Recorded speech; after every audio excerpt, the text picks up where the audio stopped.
A'udzubillahi minasyaitonirrajim. Bismillahirrahmanirrahim. Alhamdulillahirabbil alamin wassalatu wassalamu ala asrofil anbiya'i wal mursalin wa ala alihi washabbihi ajmain. Akhlak pada dirinya sendiri. Jadi seorang santri itu harus punya adab sebelum dia beradab sama orang lain. Sebelum beradab sama guru, sebelum beradab sama teman, sebelum beradab sama orang lain, sebelum beradab sama makhluk-makhluk lain, tumbuh-tumbuhan, hewan, itu perlu adab. Ada adabnya semua. Kita adab sama diri sendiri dulu, ya kan? Yang pertama itu harus mensucikan hati dari setiap sesuatu yang menghasilkan unsur-unsur menipu, yang mempunyai unsur-unsur menipu, kotor, dendam, hasud, keyakinan yang tidak baik, dan budi pekerti yang tidak baik. Karena hal ini bisa berpengaruh sama apa yang kita dapat saat menuntut ilmu nanti. Contohnya menuntut ilmu tentang kebaikan, kita masih nipu, ya kan? Nah, adab apa belajar ilmu, belajar agama tentang jangan dendam, namun kita masih pendendam, ya kan? Belajar agama tentang gimana caranya biar nggak hasud, rupanya dia masih hasud. Belajar agama tentang berbakti sama orang tua, rupanya tinggal lakunya tidak baik, ya kan? Itu harus ada kita sendiri. Yang pertama harus mensucikan hatinya dari setiap menipu kita, hindarkan rasa menipu sama orang lain, ya kan? Sama diri kita sendiri, jangan tipu diri kita sendiri, nokoi diri sendiri, ya kan? Kita tahu salah, namun kita nggak mau disalahkan, itu menipu itu sama diri sendiri, sama orang lain. Kita pun menipu diri sendiri, ya kan? Hati udah mengaku salah, tapi dia tak mau ngomong, ya kan? Nggak mau ngaku salah, kan? Hati tak sadar aku salah, tapi dia nggak mau ngaku salah, itu menipu namanya diri sendiri. Nah, itu yang kedua apa tadi? Yang kedua, jangan dendam, hilangkan rasa dendam sama sesama, ya kan? Sama kita tuh jangan ada dendam di antara kita, jangan ada dusta di antara kita, harus saling mengikhlaskan, saling ingat mengingati. Ini menjadi sendiri kita, aku nggak boleh dendam sama dia. Kalaupun ada dendam, istighfar sebanyak-banyaknya. Yang ketiga, hasud, jangan menghasut orang, keyakinan yang tidak baik, diri kita sendiri yang menilai, ya kan? Orang lain tentu ada manfaatnya, kita nggak ada manfaatnya karena kita nggak pernah belajar. Dan budi pekerti yang tidak baik. Jadi semua itu berpengaruh sama apa yang kita hafal, apa yang kita pelajari dari guru tadi. Dan yang kedua harus mempunyai niat yang dalam sebelum kita niatkan, aku mau belajar di sana, aku mau belajar di majelis sana, harus niatkan dalam hati. Karena itu nanti untuk memperkuat supaya kita malas. Saat kita malas, kita ingat, oh niatku mau ke sana, jangan buang rasa malas, ya kan? Aku udah punya niat untuk datang ke majelis, namun kerja capek Wisnu semalam, kerja capek. Itu niat itu setan itu, capek, ya kan? Dengan capek alasan nggak berangkat. Itu karena apa? Karena kita nggak punya niat yang kuat, ya kan? Nggak punya niat. Contohnya misalnya ada seorang ayah nunggu di Simpang Intan, ini kan? Saat di Simpang Intan itu ayah mau pulang, mau masuk ke dalam, nggak ada kendaraan. Kita pulang kerja, disuruh nyusul nggak kita? Capek nih, tapi kalau nggak disusul nggak pulang nanti itu sampai besok. Susul nggak? Hah? Susul, karena ayah kita, niat kita kan. Ini pun gitu saat mencari-cari ini. Niat aku mau belajar agama, capek nggak jadi halangan, ya kan? Gunung tinggi kan kudaki, laut luas kan seberangi, lewat akasia ada datuk yang nggak berani, ya itu ya kan. Jangan gitu, ya kan? Gunung tinggi kan kudaki, lewat seberang kan ku lewati, ada datuk, coba lari lah. Tapi larinya jangan balik, cari jalan lain maksudnya, tapi tetap berangkat, kan gitu kan? Nah, itu yang kedua, harus memperbaiki niat dalam mencari ilmu. Tujuannya apa? Tujuannya jangan biar ini, biar itu, biar ini yang kita bahas tadi ya. Tapi tujuan karena Allah aja, ya kan? Sholat tujuan ke Allah, pahala surga dapat, ya kan? Berbuat baik karena Allah, pahala pasti dapat, ya kan? Itu, jangan yang lain-lain. Baru setelah dapat ilmu harus mengamalkan. Untuk diri sendiri nih ya, perhatikan ya. Untuk diri sendiri. Ketika udah dapat ilmu, nggak tahu sholat, diajari tentang sholat seperti ini, cara sholat seperti ini, ya kan? Nah, itu harus diamalkan. Nah, itu. Dan yang selanjutnya menghidupkan syariat agama, ya kan? Berjamaah, ya kan? Saling tegur sapa, saling bergotong royong, itu dalam masyarakat, ya kan. Namun syariat agama ini apa? Ya penuhi kewajibannya. Kewajiban agama itu penuhi, ya kan. Apa kewajiban agama? Beribadah, ya kan. Lalu hiasi batin itu dengan zikir, ya kan. Zikir sebanyak-banyaknya, hiasi batin itu. Jangan pernah kita belajar ilmu karena tujuannya itu dunia. Contohnya saat mau pemilihan presiden, pura-pura baik, ya kan, pakai peci, sering ke masjid, sholat, ya kan, jadi imam khutbah. Tujuannya apa? Biar dapat suara, ya kan. Ada yang gitu, ya kan. Nggak pernah ke masjid, tiba-tiba mau pemilihan apa di BPD, datang ke masjid, ya kan, azan, qomat, jadi imam, Jumat khutbah, ya kan, sering datang ke masjid, beli goreng, beli apa, kumpul-kumpul, ujung-ujungnya kampanye. Ya itu, jangan niatkan karena Allah. Jangan juga karena ingin dihormati, ya kan. Tadi yang kedua. Yang ketiga apa? Harus berusaha. Seberat apapun waktu, seberat apapun umur kita, setua apapun umur kita, itu harus berusaha kita untuk mengejar waktu kita tuh untuk mencari ilmu, ya kan. Jangan karena tua, ya tua. Kejar waktu tuh masih hidup, ya kan. Kejar ilmu itu maksudnya masih hidup. Waktu kita itu harus kita gunakan. Yang selanjutnya, jangan menunda-nunda. Menunda-nunda apa? Ya menunda-nunda, mau berangkat nantilah, ya kan. Terakhir nggak jadi. Nah itu, jangan banyak berangan-angan karena setiap jam yang kita lewati sama dalam umur kita itu diganti atau dapat ditukar dengan kematian, ya kan, diganti dengan keburukan, ya kan. Nah, jadi niat itu langsung gerak, kan, cepat gerak. Jadi ketika kita punya niat untuk belajar agama di majelis ini misalnya, gitu kan, itu harus kita pikirkan resikonya. Resiko yang pertama waktu, ataupun hal-hal yang merepotkan di dunia. Contohnya pulang kerja jam 5, ya kan, capek, habis pulang ada PA masuk malam minggu, suruh jumpa sama cewek, diajak jumpa, ya kan. Itu harus kita korbankan, ya kan, waktu tuh, ya kan, repot nggak ada artinya, ya kan. Nah, ataupun pulang kerja capek, malam ada acara mau reunian di warung-warung makan bakso sama-sama, itu dia harus diapakan, ditunda dulu, ya kan, cari waktu dulu. Dan yang keempat, harus menerima apa adanya. Apa itu bahasanya? Qanaah, ya kan. Qanaah itu harus menerima apa adanya. Ya, hidup apa adanya, harus menerima apa adanya, itu qanaah. Apapun yang dia dapat, dari ilmu apapun yang dia dapat dari gurunya, itu harus dia terima. Jangan cuman gini aja, udah ngerti, jangan, ya kan. Nah, itu harus kita terima. Dan apabila disediakan makanan, ya seenggaknya kita makan walaupun kita nggak lapar. Disediakan minuman, harus kita minum walaupun nggak haus, untuk menghormati orang lain. Dan pastinya itu bisa kita terima kalau kita itu memikirkan orang lain. Contohnya dikasih makanan, dalam hati kita itu, nanti dia kalau nggak makan pasti dia sakit hati, kan, gitulah kan. Kita makan, itu adabnya, adab sama diri sendiri itu pun gitu, masuk dalam adab diri sendiri. Seorang imam besar, yaitu Imam Syafi'i, pernah berkata, orang yang mencari ilmu tidak akan bisa merasa bahagia apabila ketika mencari ilmu disertai dengan hati yang luhur dan kehidupan yang serba cukup. Akan tetapi orang yang mencari ilmu dengan perasaan hina, rendah hati, kehidupan yang serba sulit, dan menjadi pelayan para ulama, dialah orang yang bisa merasakan kebahagiaan. Ngerti maksudnya? Jadi mencari ilmu jangan sok pintar, ya kan? Jangan merasa kita itu bisa, tahu kan? Mencari ilmu, bahas masalah sholat, yang lainnya, aku udah paham sholat aja kok, untuk apa? Jangan. Karena itu nggak akan mendapatkan sesuatu apapun yang dia cita-citakan.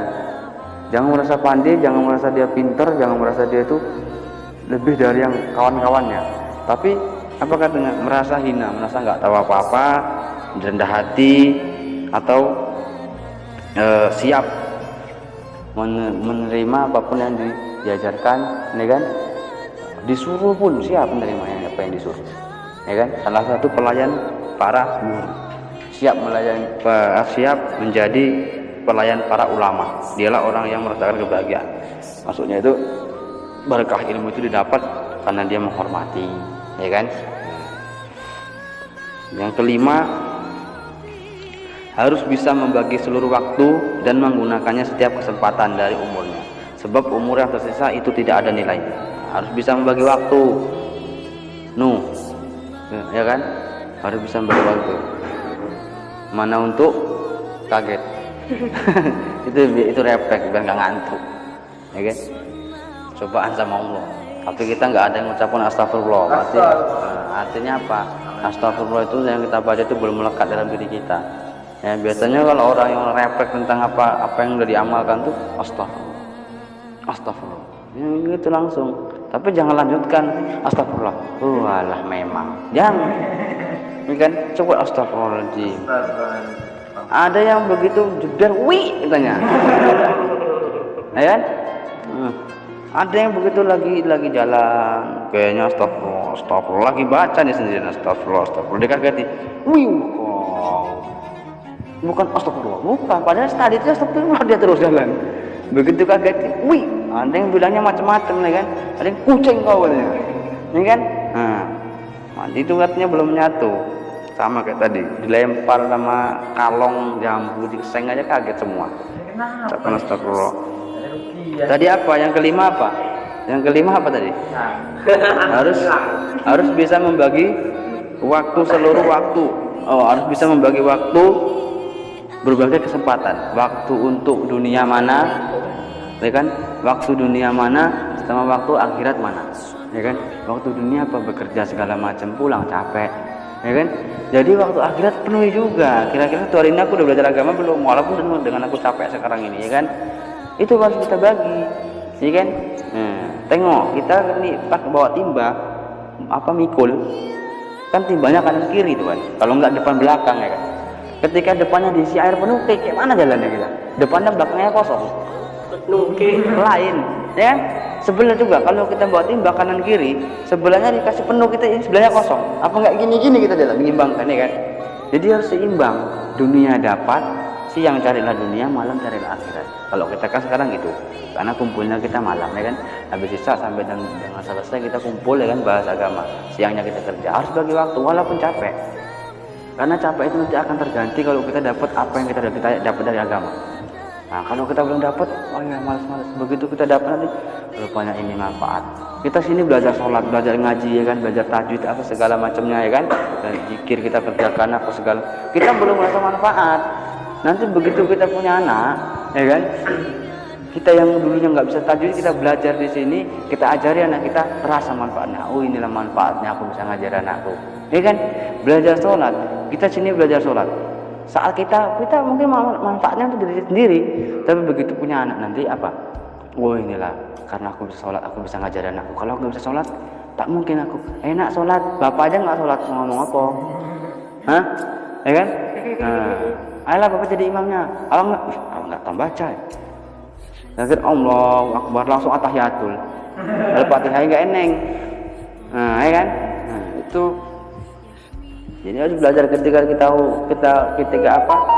udah punya anak nanti tahu manfaatnya. Ini aku sedang sholat, aku bisa sholat, ya kan? Ajari anak. Tengok, iya bapak aku sholat, enak sholat enak, ayo sholat sama-sama, ya kan? Itu manfaatnya terasa di kemudian hari, karena kita belajar dulu baru menuai, manen dulu baru ada, nanam dulu baru manen, ya kan? Dan nggak mungkin manen dulu baru nanam, apa yang dipanen, tanamnya urung, ya kan? Nah itu maksudnya. Jadi ada beberapa waktu yang paling ideal saat kita menuntut ilmu. Selain dari adab, ya kan?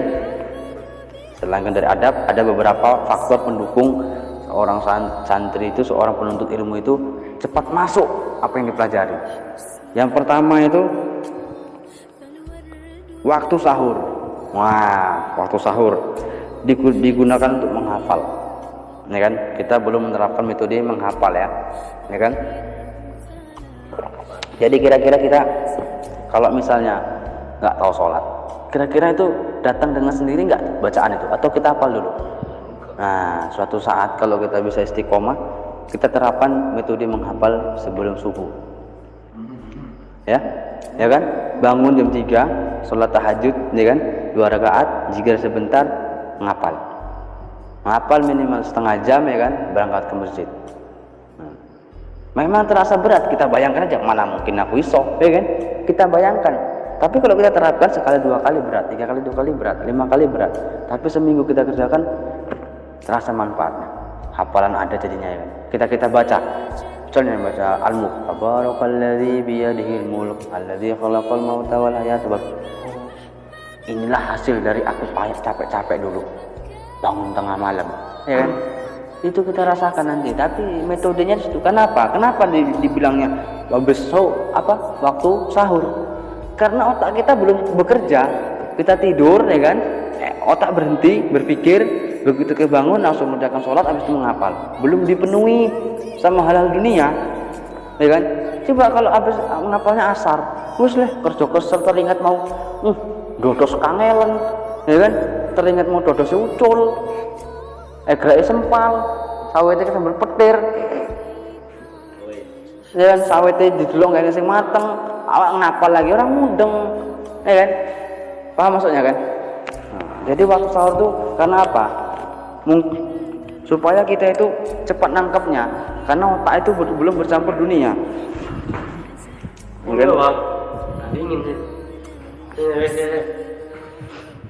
Jadi waktu pagi, paham? Tadi apa? Waktu pertama itu waktu sahur untuk digunakan untuk menghafal, ya kan? Sebab apa digunakan untuk menghafal? Jadi ada waktu-waktu kita utama untuk menghafal. Dan ini perlu juga nih tahu nih. Karena udah hafal wiridanya, Den? Wiridanya udah hafal? Hafal. Nah, jadi ada kalau agak-agak lupa metodenya menghafalnya itu nanti. Habis sahur bangun tidur itu dihafal setengah jam. Sholat tahajud ya dihafal sebelum subuh itu kan, biar enggak oleng mata itu. Nah, karena nanti begitu kalau bangun tidur langsung berangkat ke masjid nabrak tembok, ya kan? Nah, masuk 1 pun jadi masuk 2, ya kan? Kawas pun rem, gas pun belah kiri jadi, ya kan? Nah itu, ya kan? Itu lampu dekat pun lampu jauh, motonya kiri masjid, kanan kuburan, lain sana oleng-oleng, ujung-ujungnya kuburan loh, kok lain. Nah, itu kenapa di waktu subuh tadi pembahasannya, karena apa? Karena di waktu subuh otak kita belum berpikir untuk dunia, refresh, malamnya istirahat, paginya langsung dikasih untuk hafalan. Kalau waktunya zuhur kita capek kerja, Denny misalnya mangkas yang rambutnya nggak ketukut, nggak tajam-tajam lah, ya kan? Yang mau mangkas mati lampu kan capek kan, kesel otak awak berpikir kan, gondok ya kan? Udah gitu saat mangkas eneng, ayo sing angin arahnya kawak lah, ya kan? Yang mau mangkas petir kelelap ya kan, begitu suruh ngapal, nggak fokus awak kan mikir yang tadi ya kan, apalagi belum makan. Makanya habis sahur dulu puasa kan, nggak mau apa, kita sahur dulu, makan dulu isi perut dulu setengah, jangan sampai kenyang kali baru kita ngafal. Otak itu belum berpikir macam kan, udah menghafal baru dunia. Metode menghafal nanti ada caranya. Baru waktu pagi, pertama waktu sebelum subuh, yang kedua waktu pagi. Di waktu pagi itu apa? Untuk membahas, untuk membahas pelajaran, ya kan? Itu pagi refresh otaknya seger. Orang habis subuh ya kan, habis subuh lah santai-santai nanti gitu baca pelajaran. Itu di waktu tengah hari untuk digunakan untuk menulis. Nah, jadi bagi kita ini, karena kita ngomong, kita dengarkan ini nggak semua nangkep, suatu saat lupa, ya kan? Ini lupa, biasa ditanya adab tadi, jangan kan tak yang besok tadinya ya, yang pertama ada diri sendiri selalu apa, nah kan itu, itu jadi perlu menulis supaya nggak lupa, maksudnya kan, ya kan? Ketika kita nggak tahu, mau biar nggak lupa, tulis. Adabnya yang ini.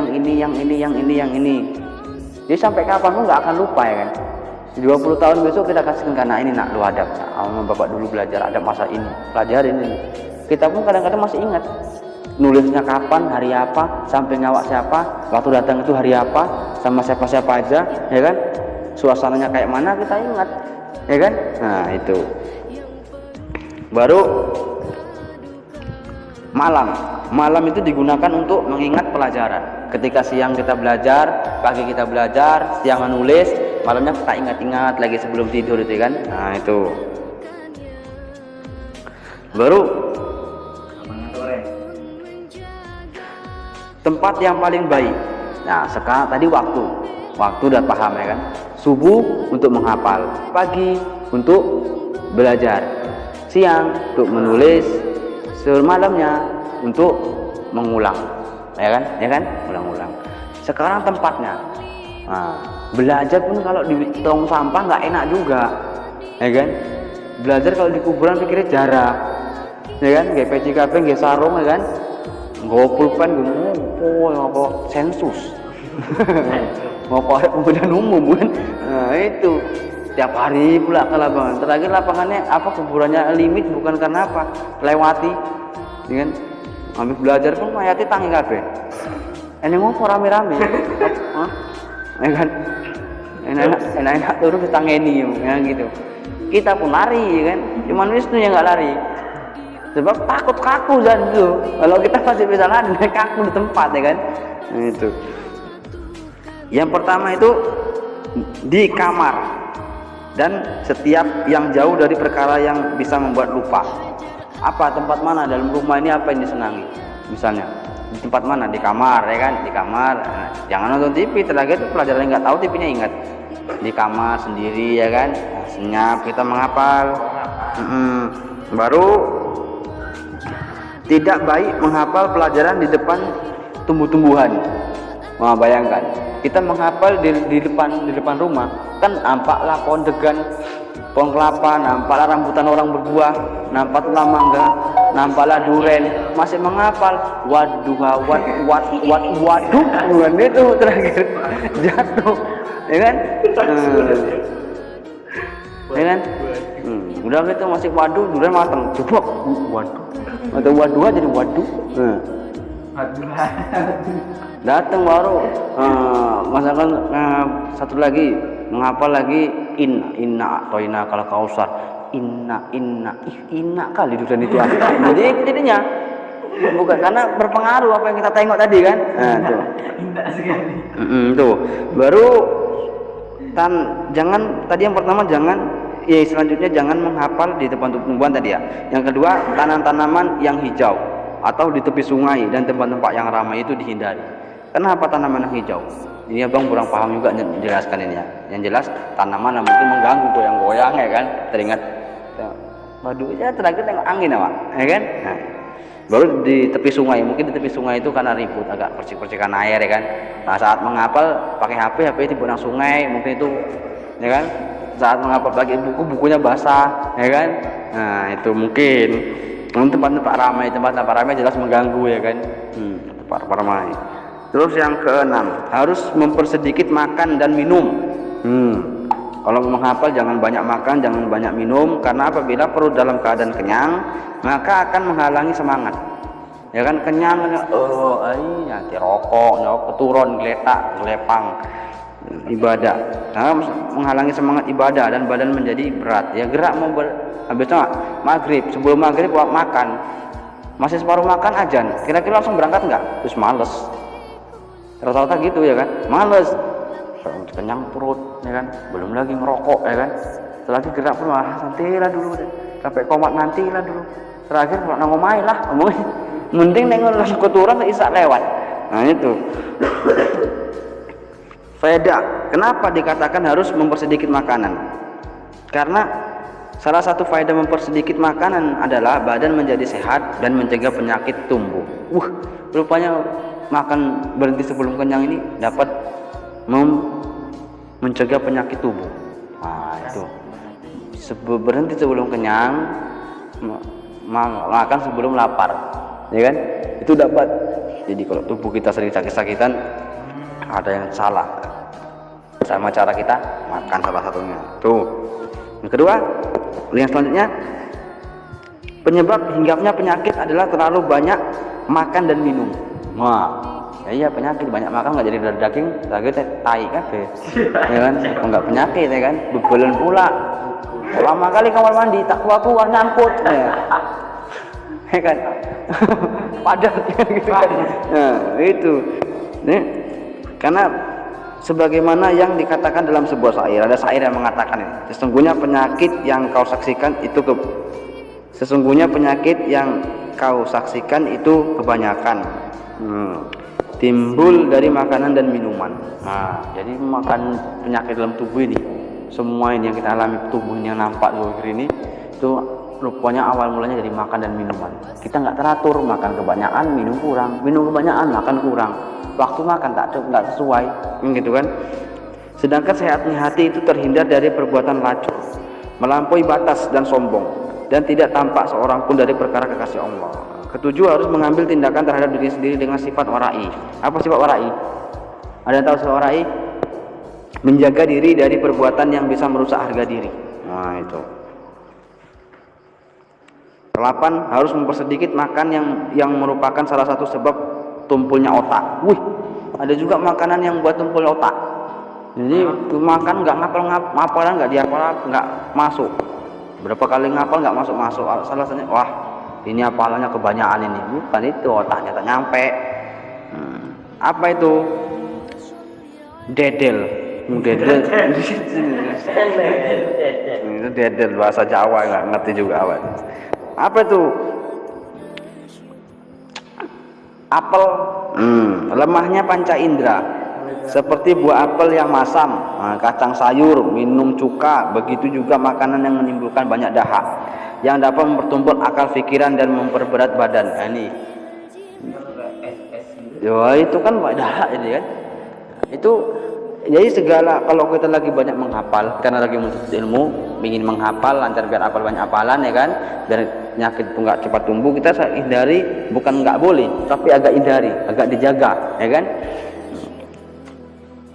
Apel yang masam maksudnya di sini, kalau yang enak ya gas. Itu masam. Kacang sayur, ingat kacang sayur, kacang yang dari sayur kacang ya kan. Apel yang masam, jadi apel yang masam yang nggak boleh, yang nggak masam jadi gas. Sama juga kacang sayur, maksudnya ya kacang sayur, jangan kacang yang belum sayur. Kacang sayur itu dihindari, ya kan. Nah, baru minum cuka. Minum cuka, bukan minum rondap. Minum cuka dihindari. Begitu juga makanan yang menimbulkan dahak. Banyak lah menimbulkan dahak ya kan. Coba. Minum makan pedas, itu kan dahak juga, menimbulkan dahak kan. Dapat mempertumpul akal pikiran. Itu akal nggak masuk rupanya gara-gara ini ya. Dan memperberat badan, seperti terlalu banyak minum susu. Banyak minum susu, makan ikan dan yang lain sebagainya. Seyogianya juga itu menjauhkan diri dari hal-hal yang menyebabkan lupa secara khusus, seperti memakan makanan yang telah dimakan tikus, membaca tulisan di mesin pesan atau patok kuburan. Masuk di antara 2 ekor unta yang ditarik dan menjatuhkan kutu dalam keadaan itu. Lanjut. Jadi ada 2 lagi ya. Harus berusaha untuk mengurangi tidur selama tidak menimbulkan bahaya pada tubuh. Jangan banyak tidur. Yang ke-10, harus meninggalkan pergaulan. Ingat, ini yang berat nih kadang-kadang. Lagi di mana? Ini lagi kumpul-kumpul. Bentar lagi aku berangkat ke sana. Kan belum mulai. Nah, ini sering. Harus meninggalkan pergaulan, karena meninggalkannya itu lebih penting dilakukan bagi pencari ilmu. Bergaul yang gak ada manfaatnya itu dilarang. Ini jam tengah, jam habis isya mulai, ya banyak grup. Di mana posisi semua kok lagi kosong? Ini lagi pangkas, ramai semua di sini kumpul. Nah, satunya yang pangkas. Ya itu pergaulan yang sesi. Yang lainnya datang dulu. Itu disuruh. Aduh. Baru apalagi bergaul dengan lawan jenis khususnya. Nah, apalagi bergaul sama cewek-cewek. Lah, inget Bali. Lagi di mana? Ini lagi di Beringin. Padahal jalur 3 makan bakso sama ceweknya. Jangan terlalu banyak main. Jangan terlalu banyak main. Di sini main ya termasuk banyak. Ini main FF, main HP. Jangan terlalu banyak main. Karena apa? Manusia ini banyak banyak nyolongnya, banyak nyolong waktu lah, nyolong waktu yang nggak berguna. Itu. Maka ada, jadi cari teman yang mudah, yang suka mengingatkan, cari teman yang mengingatkan, ya kan, bisa mengingatkan, protes kalau salah, nah itu, ya kan, nah diingatkan kalau lupa. Jadi itu aja, itu adalah adab, itu adab menuntut ilmu atau adab akhlak santri pada dirinya sendiri. Jadi paham lah kan, Anda berbeda kan? Itu ada pada diri sendiri. Besok kita lanjut adab. Udah sama kawan. Sama kawan tak sempat, emang bekam. Oh. Ya kan? Jadi itu aja, bisa dipahami kan? Bisa paham kan? Dia pertanyaan penting sopan. Itu kalau udah dia belajar adab terus diamalkan. Ya kan? Nah, enggak diamalkan. Tadi kan enggak, apabila dapat ilmu harus diamalkan. Itu adab diri sendiri. Dasar panjang kali, Bang. Nah, mata orangnya ngelawar-ngelawar. Bu, ya namanya penjelasan itu harus detail. Kalau nggak detail timbul pertanyaan. Kenapa nggak diamalkan? Ya aku nggak mudengnya itu kurang. Gimana caranya? Ini kan detail nih. Jadi nggak ada alasan. Ya. Sudah dengan doa kafarah majelis. Ada yang hafal? Subhanallah. Subhanallah bihamdika. Asyhadu an la ilaha illa anta astaghfiruka wa atubu ilaik. Assalamualaikum warahmatullahi wabarakatuh. Waalaikumsalam.